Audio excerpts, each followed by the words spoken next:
Welcome.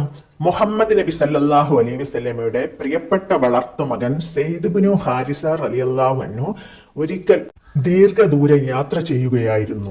കൂട്ടിന് കൂടെ ഉണ്ടായിരുന്നത് ഒരാൾ മാത്രമായിരുന്നു. ഒരു മുനാഫിക്കായിരുന്നു അയാൾ.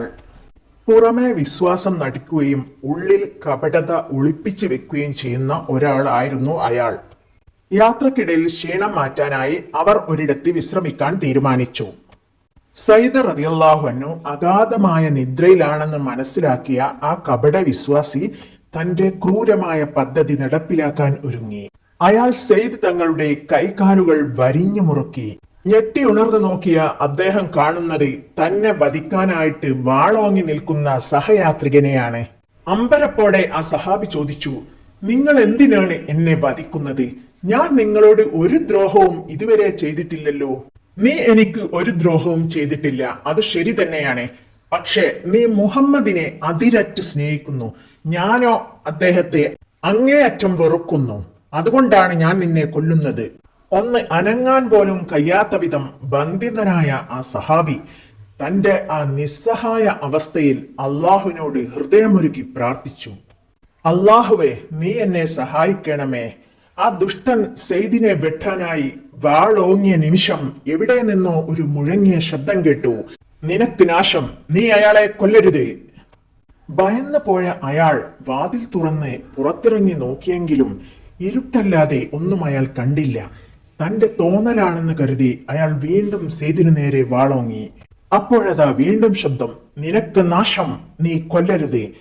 വീണ്ടും ആ ദുഷ്ടൻ പുറത്തിറങ്ങി നോക്കി, പക്ഷെ ആരെയും കണ്ടില്ല. വീണ്ടും ആ ക്രൂര കൃത്യം ചെയ്യാനായി സെയ്ദിനരികിലെത്തിയപ്പോൾ ആ മുഴക്കമുള്ള ശബ്ദം കേട്ടു. അയാൾ ഞെട്ടിത്തെറിച്ച് പുറത്തേക്കൂടി. അവിടെ ഇരുട്ടിൽ കുതിരപ്പുറത്ത് ഒരാൾ ഇരിക്കുന്നത് അയാൾ കണ്ടു. ആഗതൻ തൊടുത്തുവിട്ട അമ്പ് കൃത്യമായി മുനാഫിക്കിന്റെ നെഞ്ചിൽ തറിച്ചു. ആ നിമിഷം തന്നെ അയാൾ നിലം പതിച്ചു. അനന്തരം കുതിരപ്പുറത്തെത്തിയ ആ പുണ്യാത്മാവ് സെയ്ദ് തങ്ങളുടെ അടുത്തെത്തി അദ്ദേഹത്തിന്റെ ബന്ധനസ്ഥയിൽ നിന്നും മോചിപ്പിച്ചു. എന്നിട്ട് ചോദിച്ചു, ഞാൻ ആരാണെന്ന് അങ്ങേക്കറിയുമോ? ഞാനാണ് മലക്ക് ജിബ്രീൽ അലൈഹിസ്സലാം. അങ്ങ് ആദ്യമായി വിളിച്ചപ്പോൾ ഞാൻ 7-ാം ആകാശത്തായിരുന്നു. അള്ളാഹു എന്നോട് കൽപ്പിച്ചു, വേഗം ചെന്ന് എന്റെ ദാസനെ രക്ഷിക്കുക. രണ്ടാമെന്ന് അവിടുന്ന് വിളിച്ചപ്പോൾ ഞാൻ 1-ാം ആകാശത്ത് എത്തിയിരുന്നു.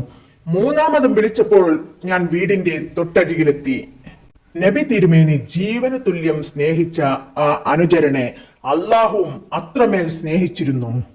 തന്റെ ഇഷ്ടദാസന്മാർക്ക് അള്ളാഹു ഇപ്രകാരം അത്ഭുതമായ കഴിവുകൾ ചെയ്തുകൊണ്ടേയിരിക്കും. നമ്മൾ ഇതിനെ കറാമത്ത് എന്ന് വിളിക്കുന്നു. സെയ്ദ് എന്ന കുട്ടി തിരുമേനിയുടെ വളർത്തുമകനായ കഥ ഞാൻ എന്റെ ചാനലിൽ അപ്ലോഡ് ചെയ്തിട്ടുണ്ട്. അത് തീർച്ചയായും പോയി കാണുക. സമാനങ്ങളായ ഒട്ടനവധി ചരിത്ര സത്യങ്ങൾ എന്റെ ചാനലിലുണ്ട്. ഇനിയും ഞാൻ വരും ഇൻഷാ അല്ലാഹ്. നിങ്ങളുടെ പ്രാർത്ഥനയിൽ എന്നെയും ഉൾപ്പെടുത്തുക. Thanks for watching.